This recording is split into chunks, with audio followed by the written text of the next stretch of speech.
Hello,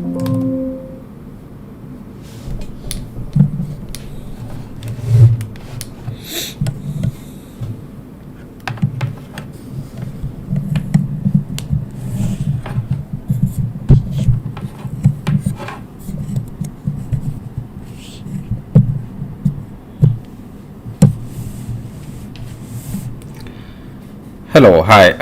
In this live session, we will discuss about all the recessions in the US in the last century, since 1920s, the Great Depression, and we will talk about all the depressions, all the recessions that happened in this period of 100 years. There have been some really big ones. But there are also some, relatively smaller ones, and we will take a look at all of them. And it's very important at the moment because it seems that recession is looming. Many are predicting that we're going to be having a recession in the near future. So we will try to understand what is a recession first of all, and then what really happened to the economy in the previous recessions that we have had in the past. And I've taken the example of the US because US being the biggest economy in the world, it's important to understand the impact on that particular economy, and maybe that can well be the same analogy can be taken to other countries and understood from that point of view, but it could be different actually for other countries, right? But US and Europe in particular are the ones where we have the enough data to actually analyze the recessions in the history in the past. We probably do not have enough data for instance, for the emerging economies. All right, so let's get into it. Before we talk about the different recessions in the US, starting with the Great Depression of 2019. We'll first understand what is recession. Actually, it's a very basic definition, but it's often misunderstood. In the Europe, actually, it's known as, if they have two consecutive negative or zero GDP growth, it is called as a recession. But that's actually not the definition in the US. So that's quite interesting.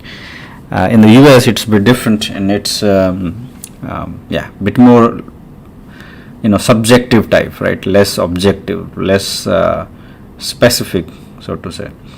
So in the US, it is defined as significant decline in the economic activities in the market, which should last at least a few months, and that impact should be visible in the real GDP, in the income, unemployment rate, industrial productions, wholesale and retail sales.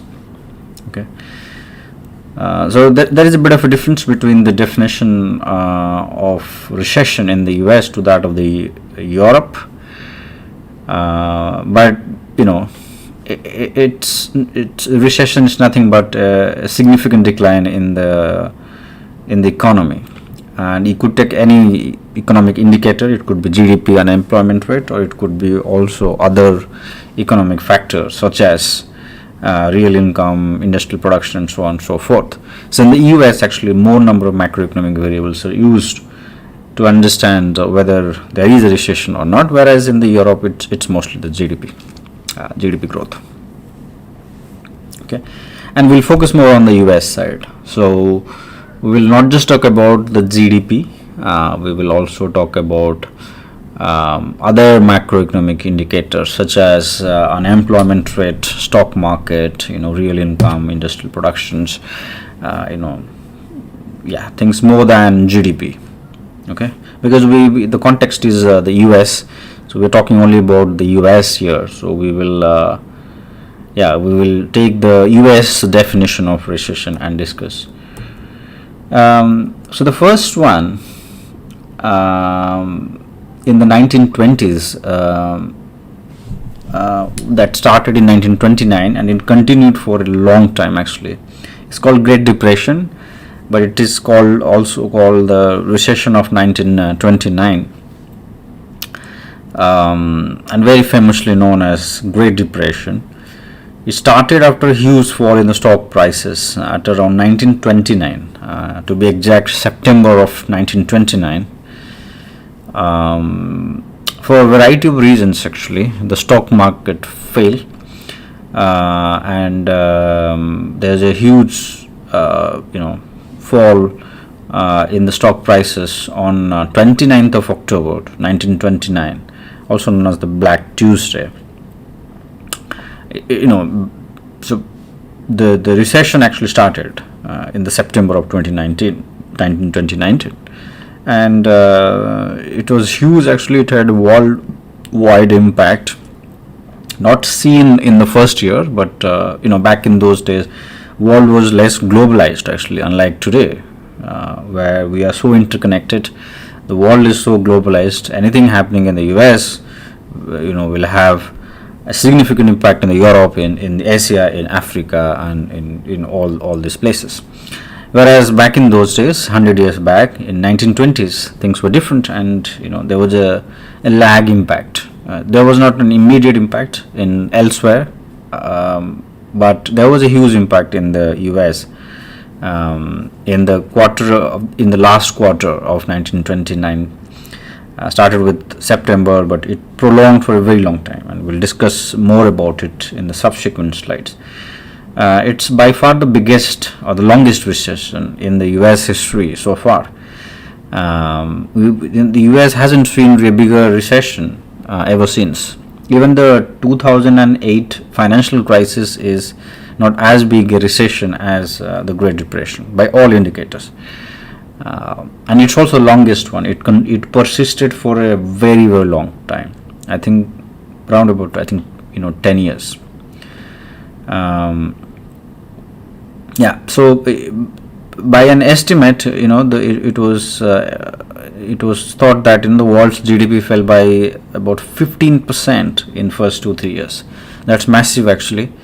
So there was a negative GDP growth of 15% for the world by 1932, and in the US alone, the unemployment rate was at all-time high, 23%. I think that's the biggest. Even during the COVID-19, the US unemployment rate wasn't about 23%. I think I may be wrong, but I need to check that. But I think it was still less than that. So it was that big. There are many good documentaries on Great Depression on YouTube if you want to know more about it and how it happened, what was what exactly was the impact.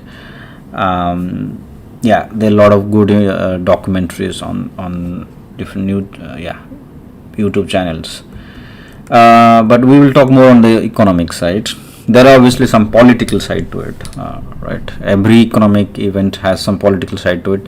Either it is because of, such as natural calamities, such as the COVID-19, right? Well, some might argue it was also because of political reasons. The lockdowns were not needed, some might argue that.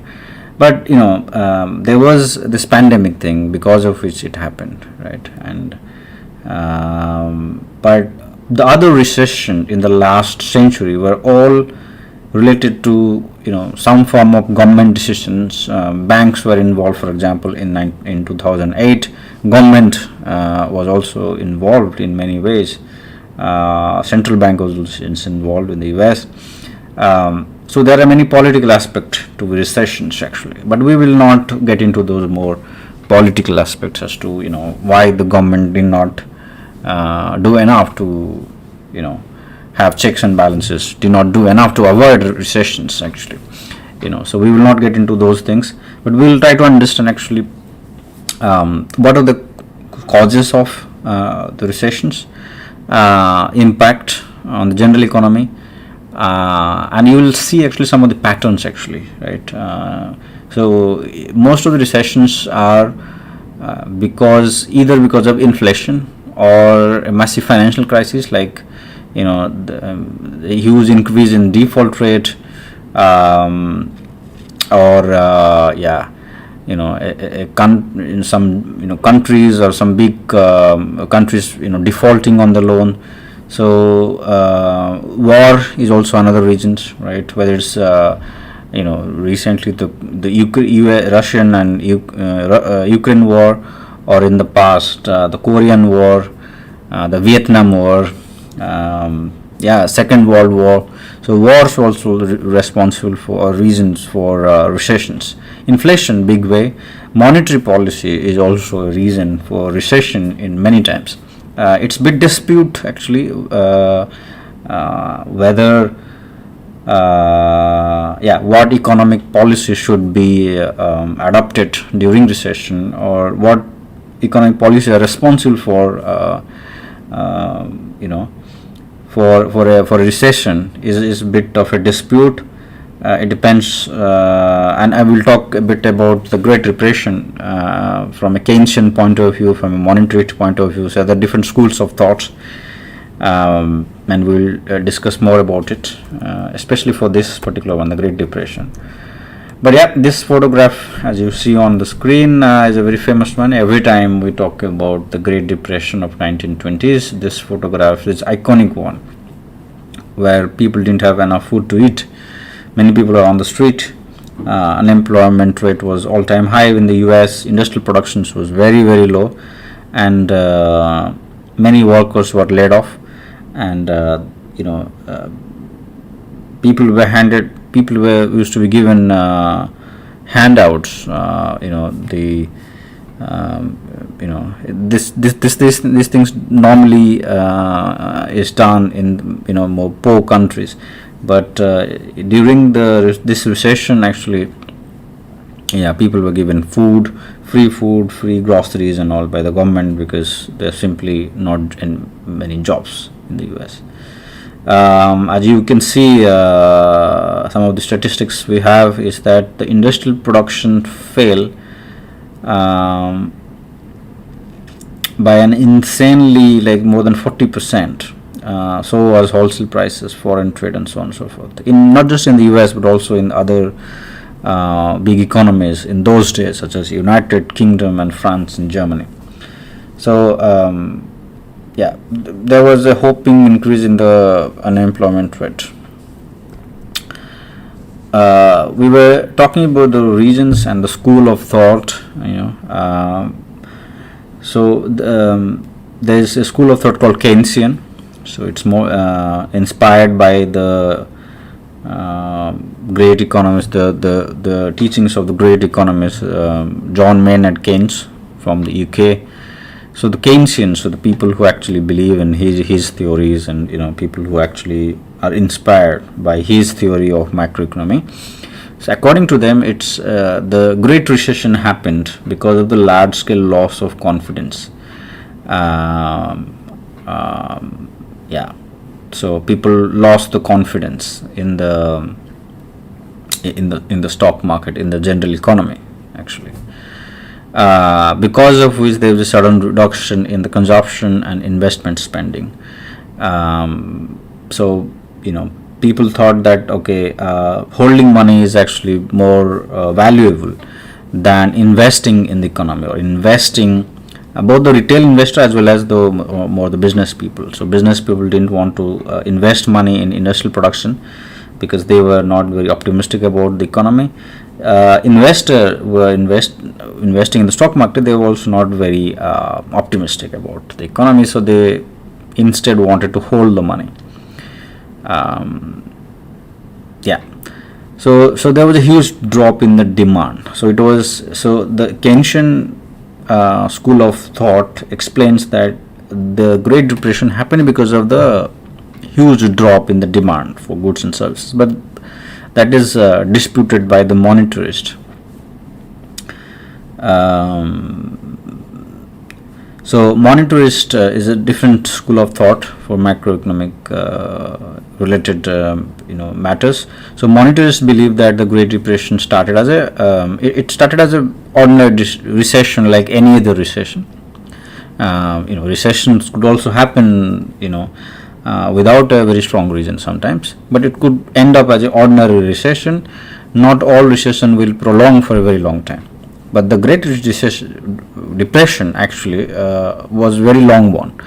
So the monetarists believe that the Great Depression started as an ordinary one, a small one, but because of the shrinking of the money supply, so the Federal Reserve, the central bank of the US, actually adopted the monetary policy to ensure that the money supply is shortened, it is reduced. So that exasperated the economic situation. So that created a mess.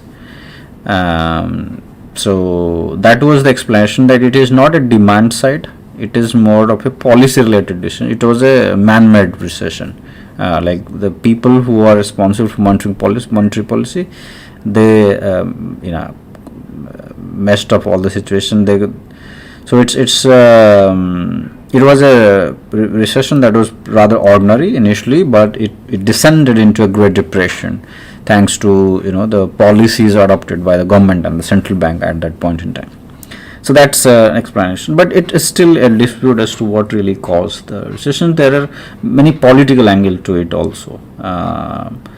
You can also understood from the point of end of First World War, and because after First World War there was a huge massive economic growth, and every time there is massive economic growth there is an increase in inflation.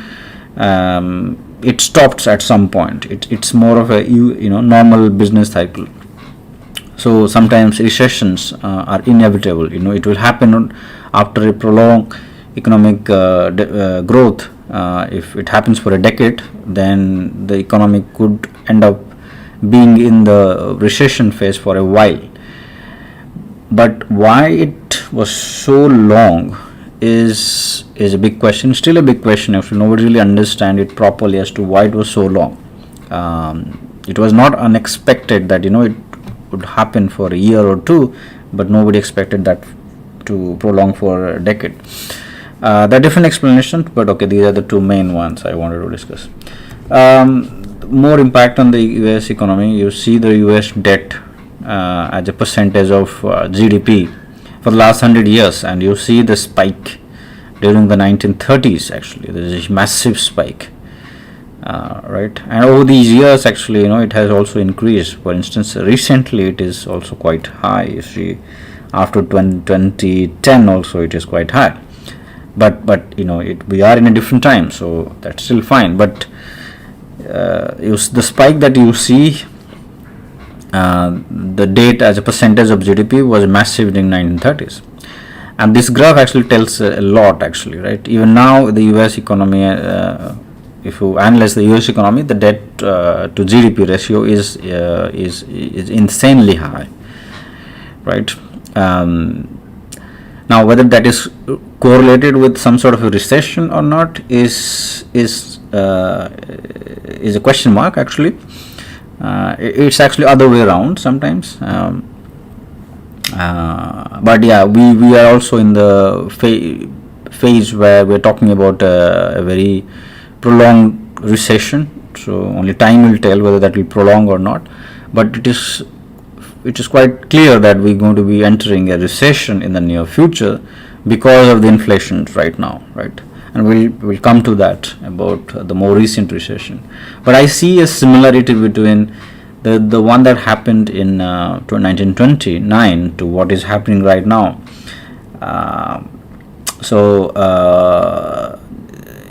You see a huge spike in the debt to GDP ratio also in the US. It was also similar in 1929. Worldwide impact. There was impact in almost all countries in the world, but back in those days, as I mentioned initially, that we were less globalized. Now we are a lot more globalized. So an impact in the US will have impact everywhere in the world. But even then, even though the world was less connected, less globalized back in those days, you still see an impact in almost all major economies, especially the major European economies such as the United Kingdom, the Belgium, the France, and Argentina, Germany, or Italy. there was a massive increase in the unemployment rate. There's a huge decline in the GDP growth. Per capita income also decreased. So this is the graph of per capita income. You see a massive drop. In the United States, obviously, it was the highest. You see the top one is the US, where the drop was the massive. That was the biggest impact. But even in other countries, it was still quite prominent. Quite prominent. Yeah. Then the next recession took place in 1945, right after the Second World War. In a way, the Second World War actually helped.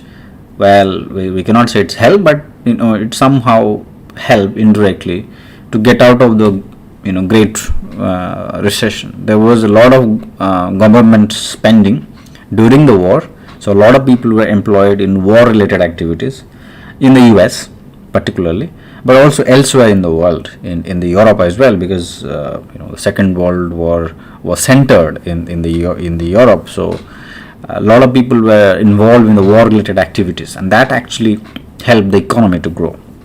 So the 5-6 years of time from 1939 to 1945, that period was in a way a good time for economic growth. But after it ended in 1945, there was a brief period of recession actually, and it is the end of the war recession, also known as the end of the war recession. And it happened because of decline in the government spending. The government did not spend money after that because there was end of the war. Many people lost jobs because the war was over. They were working on war-related activities. They were out of work. That really created the recession. There was a huge, massive drop in the GDP back then. So there was two small recession in 1940s. One was in 1945, right after the Second World War, and then there was one in 1949. So there were two small recessions. But these two recessions were not as big as the Great Recession of 1929, but nevertheless recessions. And I know we discussed initially about the reasons why recessions happen. Well, sometimes it could happen because of natural calamities such as the coronavirus one, but most of the time, almost all the times, these are more man-made. Human beings are responsible for that, whether it's because of war, because of government policies, sometimes also because of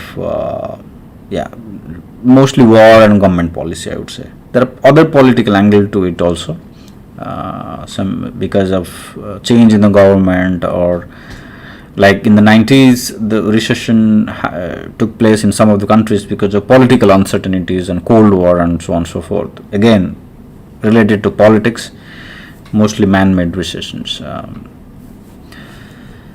Even the recent one we were talking about, the 2022 recession, or maybe it will be starting in 2023, nobody knows, but it is quite likely that we're going to be entering a recession. That is partly because of political reasons, right? The Ukraine and US, the Ukraine war is also a reason for that, and no doubt coronavirus actually started it. And after the pandemic was sort of over after 2 years, the inflation rate increased massively because of supply side constraints. So so that could also be reason, but it could be also a mix of both, man-made as well as more natural reasons. So this is the one, but most of the times it's man-made. Then the recession of 1949. So it happened after the Second World War. Again, a similar type as that of the 1945, and you can see the graph here. There were two the 1945 there was massive. So the entire from 45 to 50 there was decline in the GDP in that period. Yeah, then 1953. So 1951 to 53 there was Korean War, the war between the North Korea and South Korea, and US was quite heavily involved. So because of the war related activity there was an inflationary period after that, and inflation was quite high. So there were the economic policies, the monetary policy was quite strict actually. So the interest rates were increased to have control over the inflation, and that really caused a lot of harm to the economy. And the US entered the recession in the 1953. Right, it's also a similar situation right now. Right, we are having a sort of a post pandemic inflationary situation, and the governments all over the world are trying to have control over it, and because of which the interests are being increased. It has already been increased in the US and in the European economies, and that will cause a lot of issues actually. Especially lending will be very tough. There will be a shortage of money, there will be shortage of industrial activities, and that will lead to recession. But normally it actually it's a cycle actually. It starts, and then because obviously the policies are the strict monetary policies are directed towards controlling the inflation, and it takes a while to control. So it's a bit of a cycle. So it will get better. There will be a peak of the inflation, and then it will start becoming downwards, and then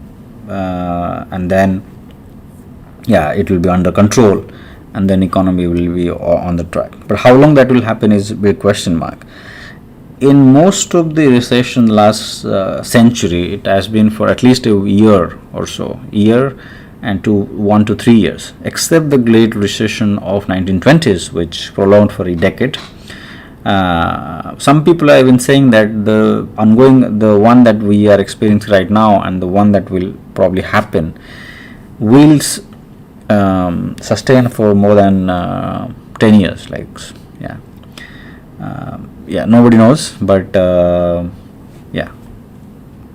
will tell. Well, that will be the case. Then there was a recession in 1950s and recession of 1960 and 61. So there was, again, small, very short recession in the 1950s, late 1950s. It started because of the economic downturn of 1950s. It had a worldwide impact. Post-war again. So the thing is with the war is that when it is happening, there is economic growth because a lot of people get employment in war-related activities. The moment it stops, then you will have inflations being very high, unemployment rate being very high because government spending has dropped, and a lot of people are unemployed, and so the consequence of war is that post-war it is a problem. And government policies are even more problematic after that, because government policy will be more strict, like the monetary policy in particular will be more strict, and that will be problem, right? Because if the interest rates are very high, then economic activities will decline, because people won't be able to get easy credit. Especially the corporations will have trouble getting money from the bank. Higher interest rates, so they will probably be less motivated to borrow money to spend on economic activity. So that will further reduce the employment. So so it has a bit of a trickle down effect. Then the next recession. So there was then a long period of economic growth. 1960s were very, very good. Actually, there was a bit of a recession in the first part, 1960s, but for more than 10 years, in fact, there was a steady growth of the US GDP, and there was very good growth in the 1960s. But 1970, early part of 1970, then the U.S. economy entered into the recession, 1973 to 1975, and that was an interesting recession. It involved stagflation, which is it's a mix of inflation and unemployment rate. So inflation is high, also the unemployment rate is high. Something that is happening right now also. Not right now. I don't think unemployment rate is that big right now, but it has happened in the past also, where inflation is high. But normally, what happens is that if there is huge inflation, the unemployment rate need not be very high. It is high actually sometimes, but need not be also high. Right? But that was very different in 1973, where it was more of a stagflation, where high employment rate and high unemployment rate and high inflation. Okay. Now, again, what's the reason? There was no proper reason behind it actually. As I told you in the past also, right? We have already discussed this, which is that every time there is a prolonged period of economic growth, the economy will eventually enter the recession at some point. It has never happened in the past in any country that there is a huge increase in the economic activity for a very long time without any recession. That will never happen. Impossible to happen. It has never happened anywhere in the world, and definitely not a very big economy such as the US. So there was a huge increase, huge growth in the 60s, and it was quite expected that in the 70s US will enter the recession, and that really happened.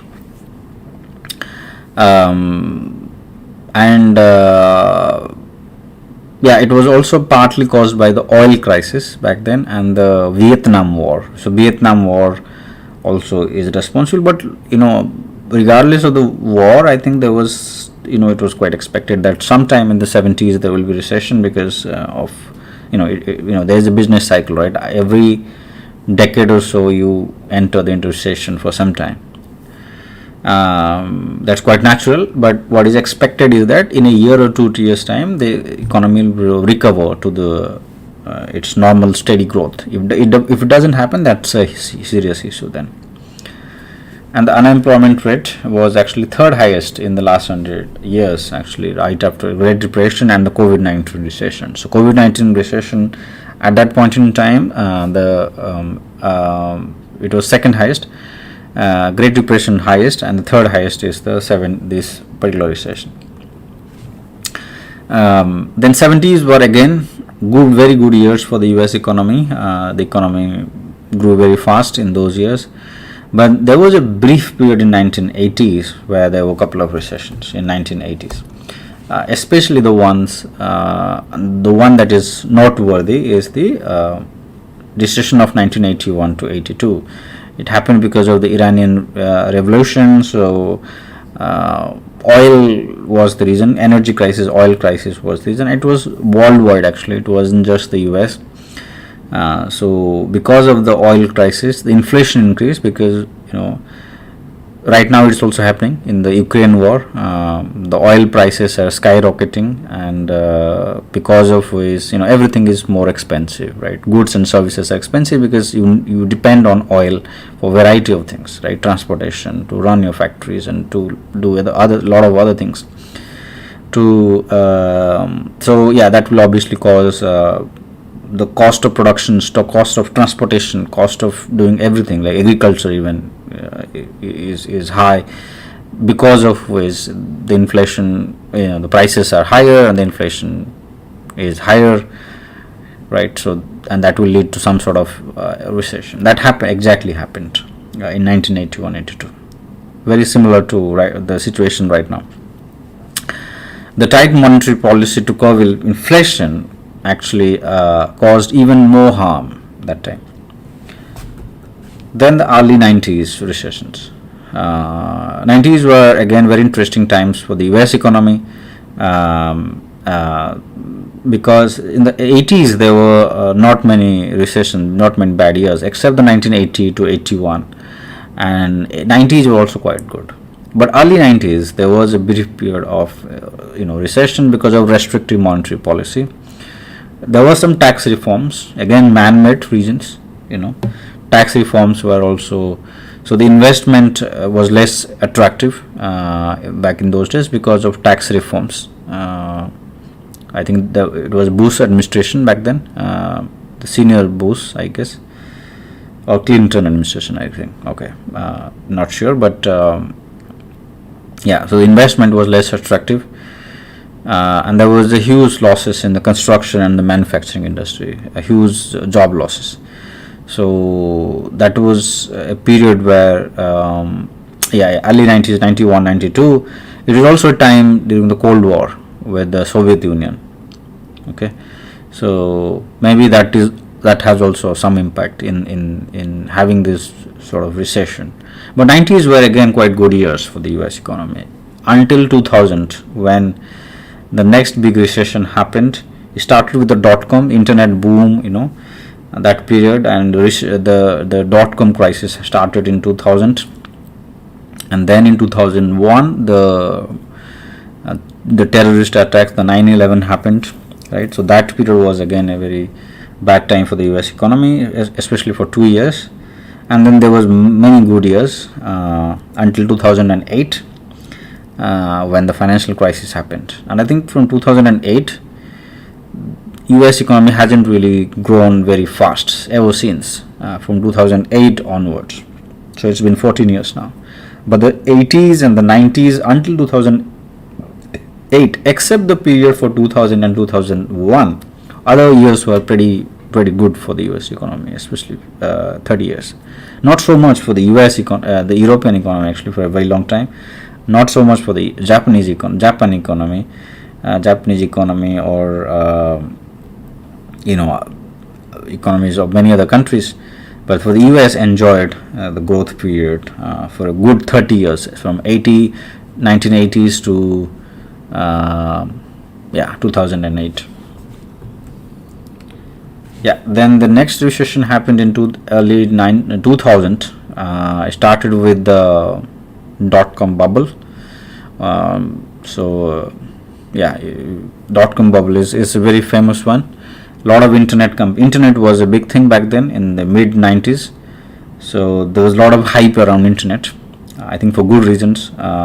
So a lot of people were expecting the internet will change the world, the way we do banking transactions, the way we shop. A lot of companies such as Amazon, PayPal were created back in those days. So a lot of money were invested, private money, the venture capital money, and many of these companies went for IPOs also. So even the the normal public, retail investor invested money in these IPOs without understanding, whether this company will ever make money or not, whether PayPal or Amazon or eBay will ever make money or not. So eventually they realized at some point that these stocks are overvalued, and because of which because the stock market crashed in 2000, a lot of people lost money. Many companies were shut down because there was no business. So that hype did not last very long. It was also because of the boom of 1990s, right? 1990s were very, very good years for the US economy, and because there was a big boom, the 90s, burst was about to happen, and that happened in 2000. And there was also another, unfortunate event that happened in 2001. 9/11 happened, so that is again a reason for a bit of a prolonged period of recession, from early 2000 to end of 2001, even until 2002. So it continued for about 2 years, but it bounced back in 2002 until 2008. Everything was okay, and in fact they were all good years, especially in many areas of the economies, real estate and financing and so on and so forth. Then the Great Recession, it's also known as the financial crisis of 2007 and 8. It happened for it continued for 2 years, but its impact, it's still seen in the economy, especially in the banking and financial world. So I remember I actually started my career in 2008. Just before I joined a company, a month back, Lehman Brothers crashed and collapsed, and it went bankrupt. And we were seeing news channels, and there was footage about how people are panicking. In a couple of months' time, a lot of people are protesting all over the world about the impact on the more general economy. It started in the banking sector, but the recession spread to more general economy, and it was a massive mess that time. So people of my generation will remember that. So it started with the easy credit during the 2000. There was a boom period 90s and 2000. So a lot of people were given credit, although they were not credit worthy, so they didn't have the worthiness to get a loan, but bank were just lending them, especially to buy houses. And because of these more complex financial products, a lot of this, the more mortgages were, the contracts were, they were put into, they were put into, sort of a combined financial package and sold to some third parties, and the third party has no clue the risk associated with this financial products, because they don't actually evaluate. These third parties do not never really evaluate the financial credit worthiness of the clients, the people who have been lent money, who are in some way subprime, like they're not the prime customers, they are not credit worthy, and that risk assessment hasn't been done by the third party, and they were like buying. And when I'm talking about third party, these are actually credit institutions, financial institutions like Fannie Mae and Freddie Mac and all these companies. So it started with the housing bubble, and a lot of people refinanced their houses, and valuations dropped massively. It started with that, and a lot of money were lost, especially the Fannie Mae and Freddie Mac, and Lehman Brothers was also quite heavily involved. It went bankrupt, in fact.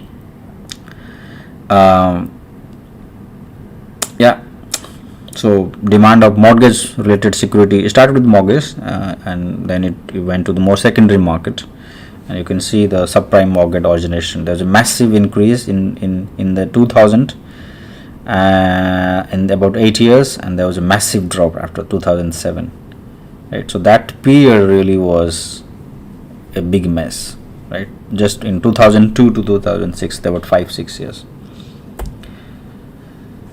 And see the mortgage delinquencies during 2008, right? It was like 40%, insane, right?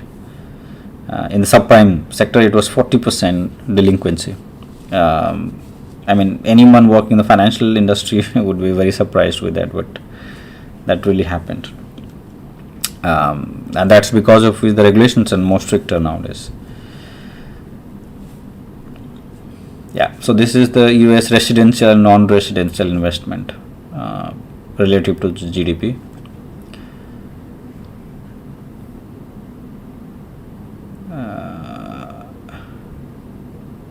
So here you see there's a huge decline.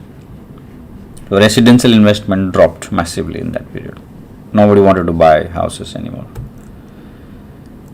And here you see the private sector financial suffers massive decline. There was a huge decline in the business investment. Many companies went bankrupt. Not just the financial sector, it actually spread to the more general sector as well after a while. So even manufacturing companies were bankrupt. Many auto companies, many manufacturing companies went bankrupt. Many companies didn't have credit to do business activities. They were not getting short-term credit and all that. So that was a big mess. Then the next recession happened in 2020 actually. It's called COVID-19 Recession because COVID-19 started in 2019 in the China, but the real impact was shown in 2020. 2020. I think we all know what happened, so I'm not going to spend much time on this, but just a few maybe economic indicators to see actually what really happened. It happened in February 2020.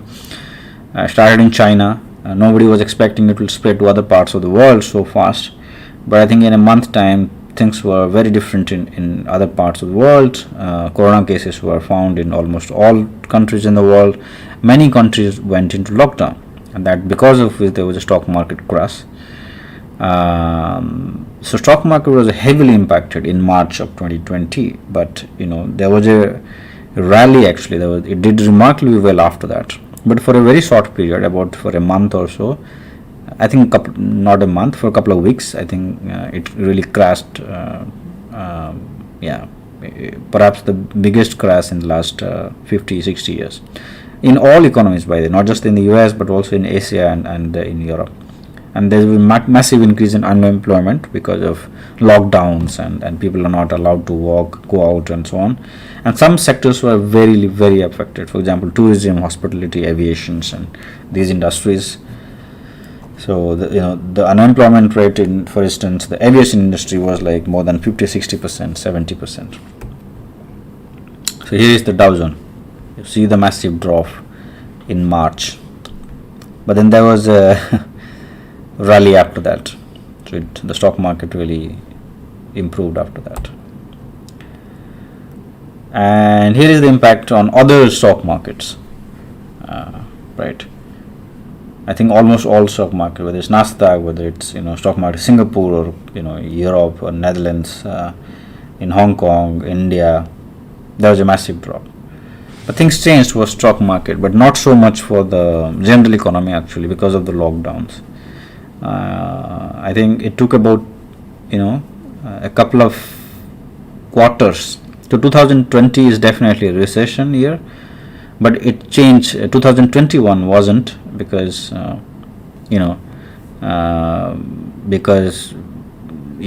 was a vaccine actually. There was a vaccine so vaccine changed everything actually in 2021. So because of the vaccination, and it happened, the vaccinations played a big role because of the vaccine, people were allowed to go out and industrial activities started. Production increased, aviation, tourism, and other sectors also were, started after that. So I think things changed a lot after that. So, but I think we are now dealing with other things. For instance, we are dealing with the Ukraine war, oil crisis, the inflation, which is more supply side driven. So we are dealing with that at the moment, and we are not yet in recession, by the way. The US is not yet in the recession, technically, but it might well be in the recession in a couple of months' time. That's what is being predicted. Probably by the end of 2020, the US will enter the recession. That is something people are expecting. I think in 2023 will be a challenging one for sure. Yeah, if not a recession, maybe a very bad years for sure.